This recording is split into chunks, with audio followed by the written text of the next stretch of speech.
اعوذ باللہ من الشیطان الرجیم بسم اللہ الرحمن الرحیم سورۃ ہود بسم اللہ الرحمن الرحیم۔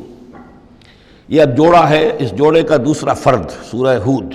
یہاں آپ دیکھیں گے کہ برعکس ترتیب ہو جائے گی، 10 رکوعوں میں سے 6 سے زائد انباء الرسل پر مشتمل ہے، اور جس میں سب سے تفصیلی ذکر جو ہے یہ حضرت نوح علیہ السلام کا ہے، اور آخر میں بہت ہی مختصر سا تذکرہ جو ہے حضرت موسیٰ کا ہے۔ باقی جیسے سورہ اعراف میں ایک ایک رکوع ایک ایک رسول کے لیے، وہی ترتیب آپ یہاں دیکھیں گے۔ بسم اللہ الرحمن الرحیم۔ الف لام را کتاب محکمت آیاتہ ثم فصلت من لدن حکیم خبیر۔ الف لام را، یہ وہ کتاب ہے جس کی آیات پختہ کی گئی ہیں، مضبوط کی گئی ہیں، پھر ان کی تفصیل کی گئی ہے، انہیں کھولا گیا ہے اس ہستی کی طرف سے جو حکیم اور خبیر ہے، جو کمال حکمت والا اور باخبر ہے۔ اس کا ایک مفہوم یہ ہو سکتا ہے کہ قرآن مجید میں شروع میں جو صورتیں نازل ہوئی ہیں وہ چھوٹی چھوٹی لیکن بہت پروفاؤنڈ، چند الفاظ کے اندر معلوم ہوتا ہے کہ جیسے سورۃ العصر ہے، والعصر ان الانسان لفی خسر الا الذین آمنوا وعملوا الصالحات وتواصوا بالحق وتواصوا بالصبر۔ اب اس میں کل ہدایت موجود ہے، اور امام شافعی کے وہ اقوال جو ہیں میں نے اپنے کتابچے میں راہ نجات سورۃ العصر کی روشنی میں وہ سارے درج کیے ہیں کہ لو لم ينزل من القرآن سواها لکفت الناس، اگر صرف یہ سورۃ العصر نازل ہوتی قرآن میں سے اور کچھ نہ نازل ہوتا تو بھی ہدایت کے لیے کافی تھی۔ اور لو تدبر الناس هذه السورۃ لوسعتهم، اگر لوگ صرف اس صورت پر تدبر کریں، غور کریں، تو یہ ان کی ہدایت کے لیے کافی ہو جائے گی۔ تو ابتدائی صورتیں اور آیتیں بڑی محکم، لیکن اس کے بعد تفصیل انہی کی بیان ہوئی ہے۔ اللہ تعبدوا الا اللہ، یہ کتاب کس پیغام کے ساتھ آئی ہے؟ نہ پوجو کسی کو سوائے اللہ کے۔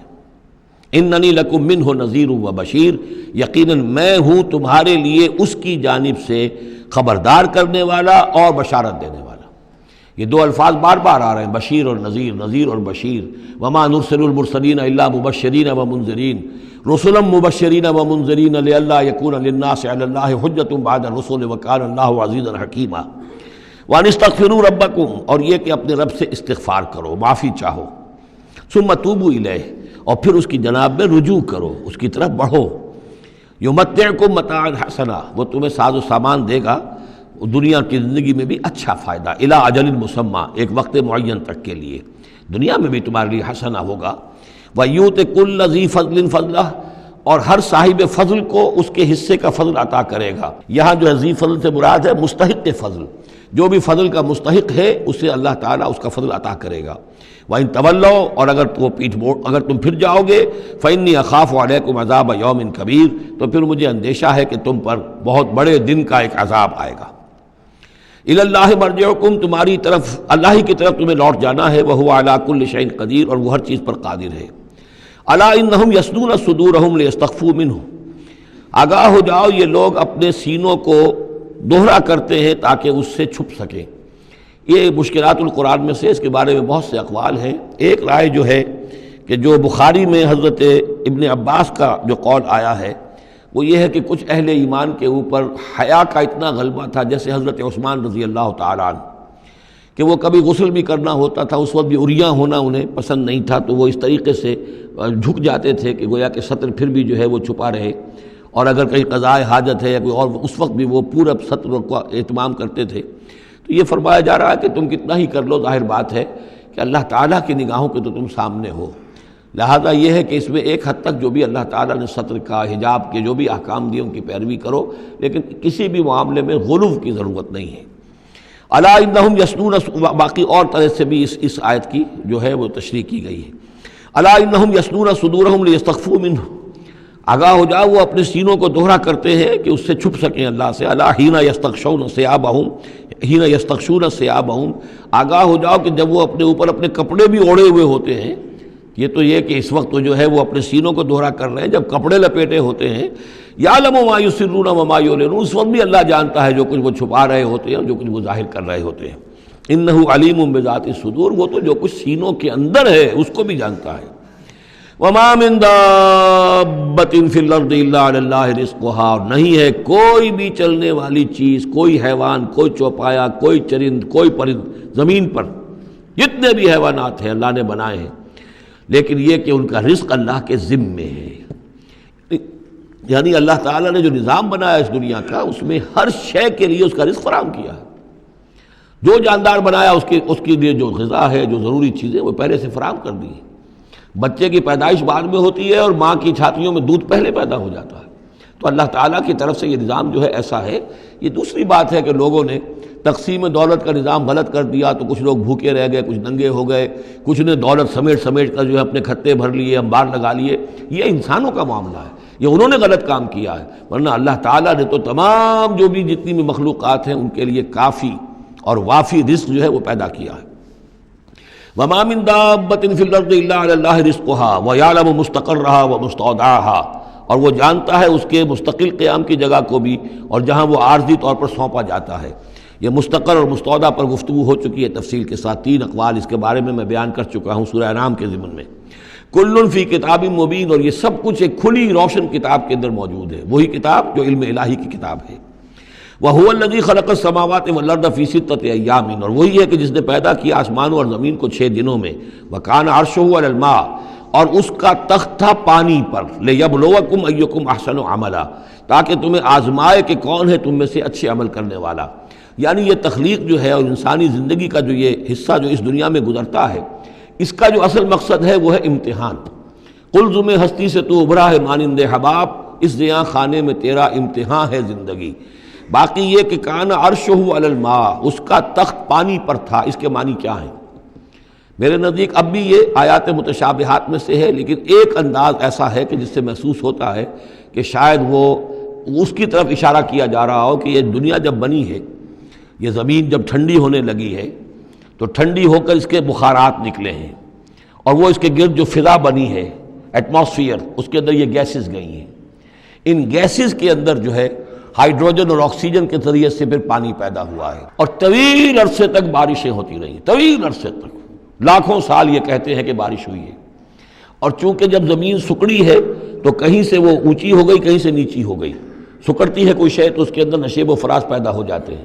تو بارش جب برسی ہے تو پھر یہ کہ سمندر وجود میں آئے ہیں. ابھی کوئی اور مخلوقات نہیں تھی، صرف یہ کہ اس زمین کے اوپر یا یہ کہ وہ پہاڑ تھے اور یا پانی تھا، بلکہ یہ کہ اکثر و بیشتر پانی ہی پانی تھا. پھر یہ کہ پانی اور جہاں پر مٹی پیدا ہوئی اور دلدلی علاقے بنے، اور دلدلی علاقوں کے اندر پھر وہ کچھ حیات جو ہے اس کی شکلیں پیدا ہوئی، چاہے وہ نباتاتی حیات تھی اور چاہے وہ حیواناتی حیات تھی. تو وہ جو ایک دور ہے جب کہ ابھی مخلوقات، اس زمینی مخلوقات کے اندر ابھی کوئی شے نہیں آئی تھی، کوئی حیوانات نہیں، کوئی سمندر کے کوئی جانور نہیں، کوئی زمین کے اوپر خشکی کے جانور نہیں. تو اس وقت جو ہے گویا کہ اللہ تعالیٰ کا جو تخت حکومت ہے اس زمین کی حد تک وہ پانی کے اوپر تھا. واللہ اعلم. وَلَئِن قُلْتَ، اور اگر آپ کہیں گے انکم مبعوثون، کہ تمہیں اٹھا لیا جائے گا من بعد الموت، موت کے بعد، لَيَقُولَنَّ، تو کہیں گے وہ لوگ الذین کفروا، جنہوں نے کفر کیا، ان ھذا الا سحر مبین، نہیں یہ تو کھلا جادو ہے. وَإِنْ أَخَّرْنَا عَنْهُمُ الْعَذَابَ إِلَىٰ أُمَّةٍ مَّعْدُودَةٍ، اور اگر ہم مؤخر کیے رکھیں ان سے اپنے عذاب کو ایک خاص مدت تک کے لیے، معین مدت تک کے لیے، لَيَقُولُنَّ مَا يَحْبِسُهُ، تو وہ کہتے ہیں کس چیز نے روک رکھا ہے؟ وہ جہاز کہاں نظر انداز ہو گیا، آتا کیوں نہیں؟ محمد بہت سال ہو گئے تمہیں کہتے ہوئے جہاز آئے گا اور وہ عذاب آئے گا، وہ کہاں ہے؟ ما یحبسو، کس سے نے اس کو روکا ہے؟ الا یوم یاتیہم لیس مصروفا عنہم، آگاہ ہو جاؤ جس دن وہ ان پر آئے گا پھر وہ ان کی طرف سے پھیرا نہیں جا سکے گا. وحاق بہم ما کانوا بہ یستہزئون، اور ان کو گھیرے میں لے لیں گی وہ تمام چیزیں جن کا یہ استہزاء اور تمسخر کیا کرتے تھے. وَلَئِنْ أَذَقْنَا الْإِنسَانَ مِنَّا رَحْمَةً، اور اگر ہم مزہ چکھاتے ہیں انسان کو اپنی طرف سے رحمت کا، کوئی خوشی آئی ہے، کوئی دولت ملی ہے، کوئی اور مسرت کی بات ہوئی ہے، ثُمَّ نَزَعْنَا مِنْهُ، پھر جب ہم اس سے وہ چھین لیتے ہیں، لے لیتے ہیں، سلب کر لیتے ہیں، إِنَّهُ لَيَئُوسٌ كَفُورٌ، تو وہ ہو جاتا بالکل مایوس، نہایت ناشکرا، بھول جاتا ہے کبھی اللہ کی نعمت بھی تھی، کبھی اللہ کی نگاہ کرم بھی مجھ پر تھی. ٹھیک ہے آج مجھ پر سختی آ گئی ہے تو سختی نرمی آتی رہتی ہے، اللہ تعالیٰ کی طرف سے ہے. اگر نرمی بھی تھی تو اللہ کی طرف سے، اور سختی بھی آئی ہے تو اللہ کی طرف سے. اس پر شکر چاہیے تھا، اس پر صبر چاہیے، لیکن نہیں. انسان جو ہے لیئوس کفور، انتہائی مایوس اور نہایت ناشکرا. ہم پر تو کبھی اللہ کی کوئی نظر کرم ہوئی نہیں. وَلَئِنْ أَذَقْنَاهُ نَعْمَاءَ بَعْدَ ضَرَّاءَ مَسَّتْهُ، اور اگر ہم مزہ چکھائیں اسے نعمتوں کا اس کے بعد کہ کوئی تکلیف اس کو پہنچی ہوئی تھی، لَيَقُولَنَّ ذَهَبَ السَّيِّئَاتُ عَنِّي، تو وہ کہے گا بس جی میرے دل اندر دور ہو گئے، ساری برائیاں اب تو ساری مصیبتیں ختم ہو گئیں۔ إِنَّهُ لَفَرِحٌ فَخُورٌ، اب وہ فرح اور فخور بن جاتا ہے، وہ یعنی اتراتا ہے، فخر کرتا ہے اور کہتا ہے یہ میں نے محنت کی، میں نے کوشش کی، میں نے تدبیر کی، دیکھا میں نے یہ شکل کی تھی جس کی وجہ سے کہ میری کاروبار جو بالکل ختم ہو رہا تھا، ڈوب رہا تھا، وہ ٹھیک ہو گیا۔ یعنی یہ کہ ہر حال میں اللہ سے دور، یہ نہیں جانتا کہ جو بھی معاملہ آیا تھا وہ اللہ کی طرف سے ہے، خیر ہو یا شر ہو وہ اللہ کی طرف سے ہے، اس سے ناواقف۔ إِلَّا الَّذِينَ صَبَرُوا، سوائے ان کے کہ جو صبر کی روش اختیار کریں، یہ سب کی بات نہیں ہے، جن کو اللہ نے ایمان دیا ہو اور ایمان کے نتیجے میں صبر پیدا ہوا ہو۔ إِلَّا الَّذِينَ صَبَرُوا وَعَمِلُوا الصَّالِحَاتِ، اور انہوں نے نیک اعمال کیے ہوں، أُولَٰئِكَ لَهُم مَغْفِرَةٌ وَأَجْرٌ كَبِيرٌ، ان کے لیے مغفرت ہے اور بہت بڑا اجر ہے۔ صدق اللہ العظیم۔